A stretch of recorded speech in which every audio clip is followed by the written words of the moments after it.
من الشیطان الرجیم بسم اللہ الرحمن الرحیم اہدنا الصراط المستقیم دکھلا دے ہمیں سیدھا راستہ۔ تو یہ دعا ہے، اور دعا کے یہ الفاظ اگر سمجھ کے نہ پڑھے جائیں تو یہ ذکر ہوتا ہے، اور اگر یہ سمجھ کر مانگا جائے تو یہ دعا ہوتی ہے۔ یعنی کوئی آدمی ویسے ہی تسبیح پڑھنی شروع کر دیتا ہے، اہدنا الصراط المستقیم، اہدنا الصراط المستقیم، اور وہ دعا کی نیت سے یہ الفاظ نہیں دہرا رہا، دعا سمجھ کے یہ الفاظ نہیں پڑھ رہا، اس کی نیت یہ نہیں ہے کہ میں اللہ سے سیدھی راہ مانگ رہا ہوں، ویسے یہ الفاظ دہرا رہا ہے، تو یہ ذکر بن جائے گا۔ اور اگر کوئی سمجھ کر یہ دعا مانگتا ہے اور پڑھتا ہے تو پھر یہ دعا ہوگی، اے اللہ ہمیں سیدھا راستہ دکھا۔ اب سیدھا راستہ جب کافر مانگے گا، کہ کوئی کافر ہے تو وہ کہتا ہے اہدنا الصراط المستقیم، اے اللہ ہمیں سیدھا راہ دکھا۔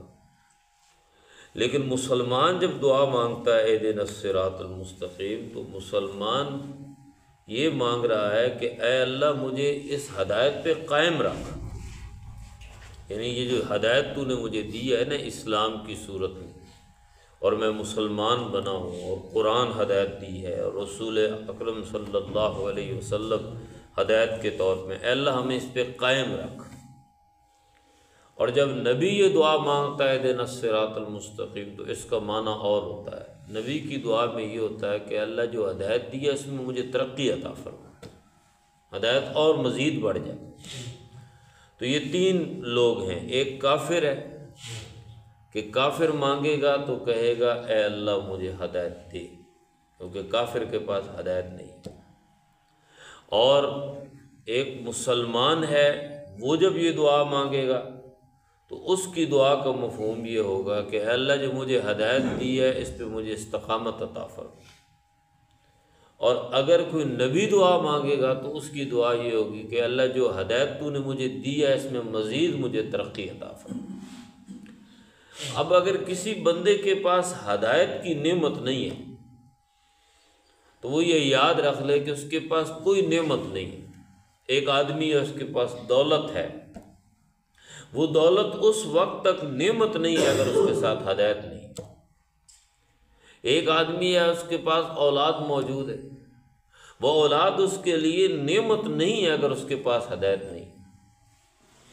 ایک آدمی ہے، اس کے پاس جائیدادیں ہیں، علم ہے، وہ علم اور وہ جائیدادیں اس کے لیے نعمت نہیں ہو سکتی اگر ہدایت کی نعمت ساتھ نہیں ہوگی۔ تو ایسا انسان جس کے پاس علم بھی ہو، دولت بھی ہو، اولاد بھی ہو، جائیدادیں بھی ہو، اور اس کے پاس ہدایت نہ ہو تو نعمتیں اس کے پاس نہیں ہیں۔ یہ دولت بھی اس کے لیے زحمت ہے، یہ اولاد بھی اس کے لیے زحمت ہے، یہ جائیداد بھی اس کے لیے زحمت ہے، یہ سب کچھ اس کے لیے زحمت ہے، یہ علم بھی اس کے لیے زحمت بن جائے گا۔ لیکن اگر ہدایت ساتھ موجود ہے تو دولت اس کے لیے نعمت بن جائے گی، جائیداد اس کے لیے نعمت بن جائے گی، علم اس کے لیے نعمت بن جائے گا۔ تو نعمت ہدایت کا نہ ہونا، دنیا کی ساری چیزیں مل جائیں تو وہ نعمت نہیں بنتی، اور دولت ہدایت مل جائے تو جو چیز بھی ملے گی وہ نعمت بن جائے گی۔